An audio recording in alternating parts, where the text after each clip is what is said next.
আসসালামু আলাইকুম এভরিওয়ান। সকালে ঘুম থেকে উঠেই কিন্তু গ্রাম ভ্রমণের জন্য বের হয়েছি।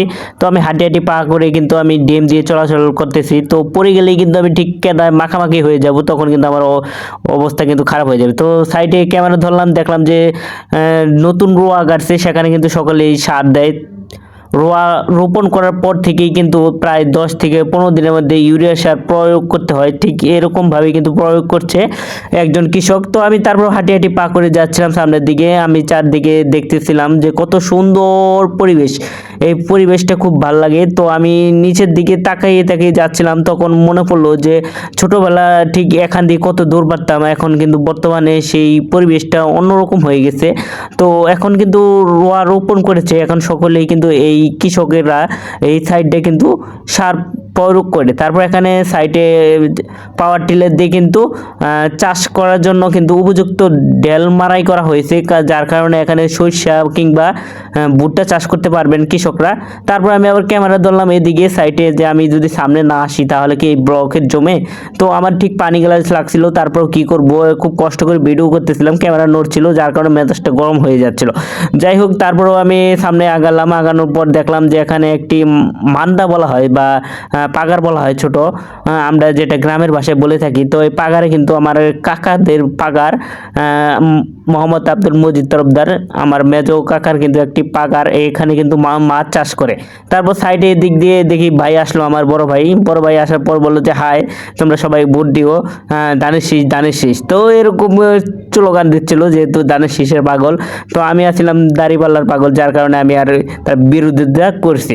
তারপর এখানে সাইডে ক্যামেরা ধরলাম, ক্যামেরা ধরার পর এখান থেকে দেখি যে আমাদের সেই ঐতিহ্যবাহী শাইম ভাই আসছিল বাঁশের পাতা নিয়ে তার গরুকে খাওয়াবে। সেও বলছে কে জিতবে, জামাত জিতবে নাকি ধানের শীষ জিতবে, এরকম প্রশ্ন করছিলাম। সে উত্তরে বললো ধানের শীষ জিতবে। তো তাদেরটাই কিন্তু সফল হয়েছে, কিন্তু তারপরও ভোট কারচুপি করা হয়েছিল, যার কারণে আমরা হেরে গেছি জামাত।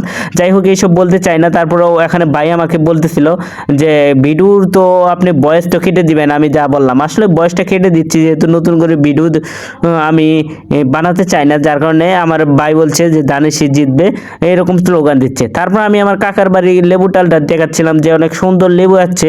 ভাবছিলাম যে রমজান মাসে চুরি করে খেতে পারবো, বাট আমি তো ঢাকা এসে পড়বো, যার কারণে চুরি করা হবে না। তো চুরি করে খাওয়াই মজাই আলাদা। তারপর আমি আসলাম উপরের দিকে, তো লাউ গাছ, এটা আমাদের ফুপিদের কিন্তু লাউ গাছ। আমি একটু ক্যামেরা দিলাম যে এখানে একটা থাম্বনেল বানাবো এটা দিয়ে। যাই হোক, আপনারা ভিডিওর থাম্বনেল এটা দেখছেন। তো এই থাম্বনেল দিয়ে কিন্তু আমি সুন্দর একটা ভিডিও ক্রিয়েটেড করছি। তারপর আমি সাইডে হাঁটি হাঁটি পা করে বেগুনটালে এসে বললাম, এটা হচ্ছে আমাদের পুবিদের বেগুনটাল। বেগুনটালে আসলে যার নাই গুণ তার নাম হচ্ছে বেগুন, আসলে যার আছে গুণ তার নাম ভালো মন্দ থাকে। তা বেগুন হচ্ছে যার নাই গুণ তার নাম হচ্ছে বেগুন, এটা আসলে সবাই জানে, প্রবাদ আছে। তো এই বেগুনটালে আমি ক্যামেরা দিচ্ছিলাম, ফুলগুলো অনেক সুন্দর, বেগুনটালটা কিন্তু অনেক সুন্দর, অনেকেই খায়। কিন্তু এখন বর্তমানে রমজান মাসে বেগুনের দামটা বেশি, যার কারণে রমজান মাসে সবচেয়ে বেগুনের চপ, বেগুনের সব কিছুই তৈরি হয়, এই জন্য একটু দাম থাকে, চড়া থাকে। তারপরে মরিচটাল আসলাম, মরিচের দাম তো আগুনের নাগলা, যেহেতু ঝাল ধরলে আগুন লাগে। তারপরে এখানে একটা কি ফল যেন আমি ক্যামেরা ধরলাম, জানলাম না। তারপর আপনাদেরকে দেখানোর জন্য একটু জুম করলাম, আউট করলাম।